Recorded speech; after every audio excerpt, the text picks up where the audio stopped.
What's up, everybody? Natalie here with Jacob, and today we're talking about philosophy, morality, and we're starting with a quote about power. You've probably heard this quote before, so I'm just going to say it to you and then kind of get your response to it.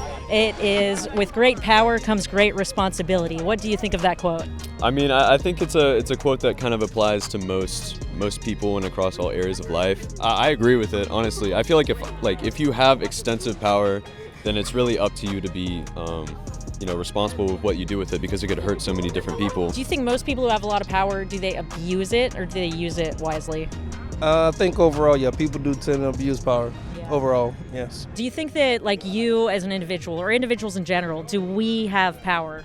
I would say, yeah, we have power over ourselves, and I wouldn't say that we have like total power over how other people feel, but we definitely have an influence over how other people's lives are going. Even though I might not necessarily be the most powerful person, if I'm able to at least influence what it is that you're doing or what someone else is doing, then then you do have influence, yeah.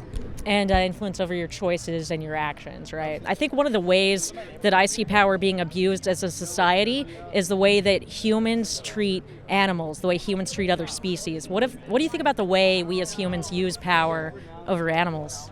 I feel like we've progressed so much as like a human race that like we're kind of disregarding other people, or like not other people. We're disregarding like all of the life on Earth for the sake of our own power. It's a big topic. Yeah, I was gonna say, what do you mean exactly? Give me an example. Like people like beating dogs or cats. Oh, okay, yeah.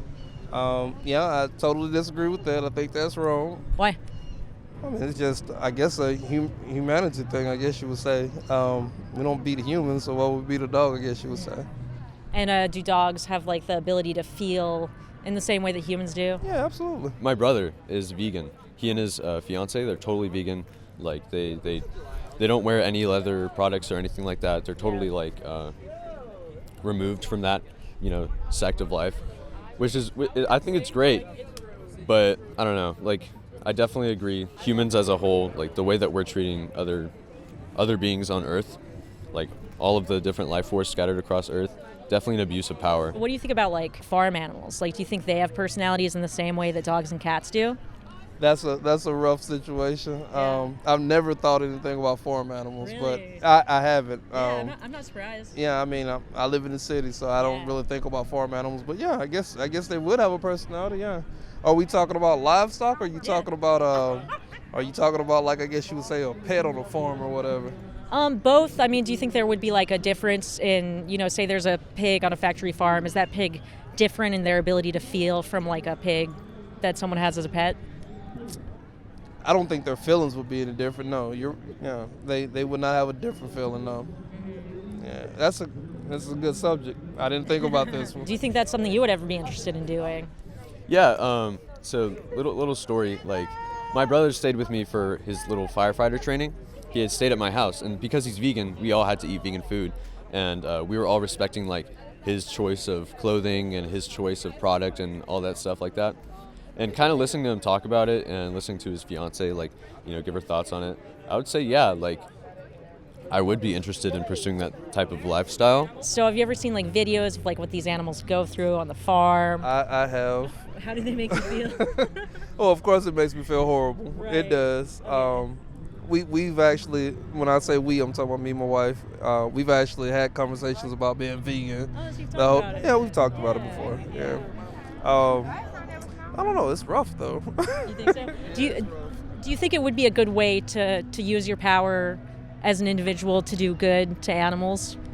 It would be. It absolutely would be, yeah. I'm not a super picky guy, so for me, that kind of change isn't really it's not a big deal for me. I would much rather, save the life of an animal than have a nice meal for 20 minutes.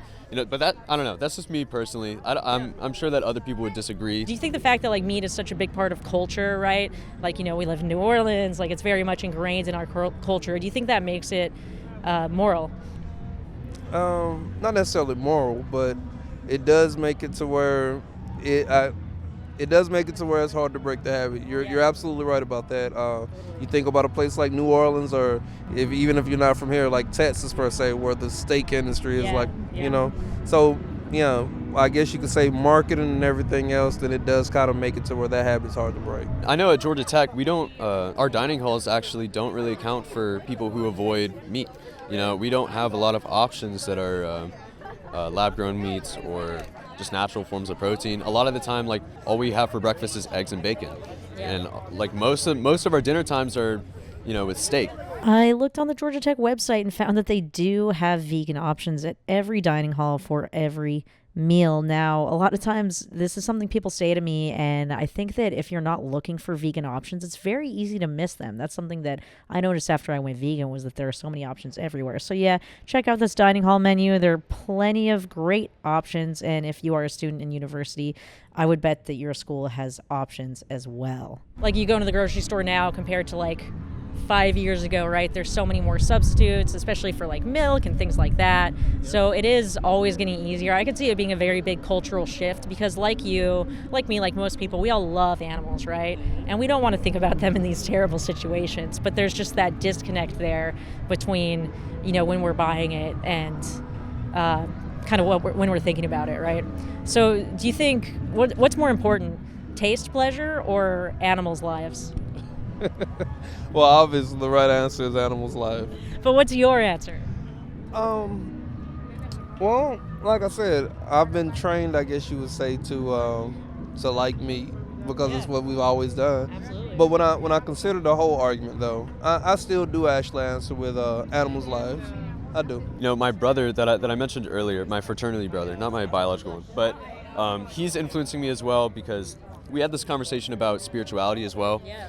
And in his culture, consuming animal meats, it's like you're consuming their suffering, like their feelings. And I'm personally not like a super spiritual person, but I was like, I don't know, I feel pretty bad after I eat like meat, so maybe I'll try not to.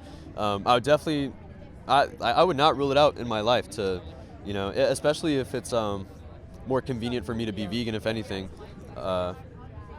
I'll say, yeah, I'll do it. Yeah, there's definitely kind of that spiritual aspect to it. There's also scientific evidence that shows that, like, when animals, before they're slaughtered, they build up a lot of cortisol, and we can absorb that cortisol. So it's also based in science, not totally, like, woo-woo.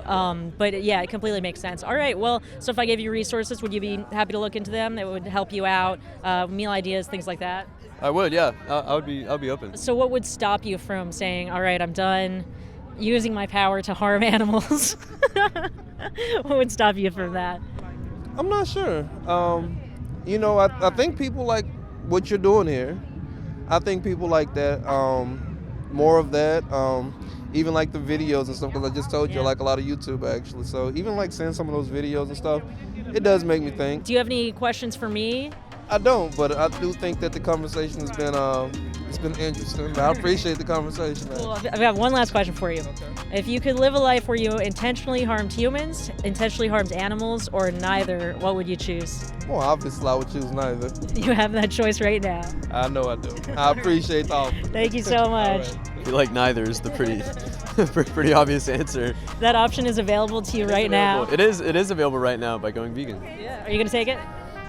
I'll try. All right. Thank you so much, Jacob. I really appreciated that. And yeah, let's cut it here. Hope you enjoyed this. Please hit that like button. Special thanks to my morally superior patrons, Amy, Andy, and Deepak.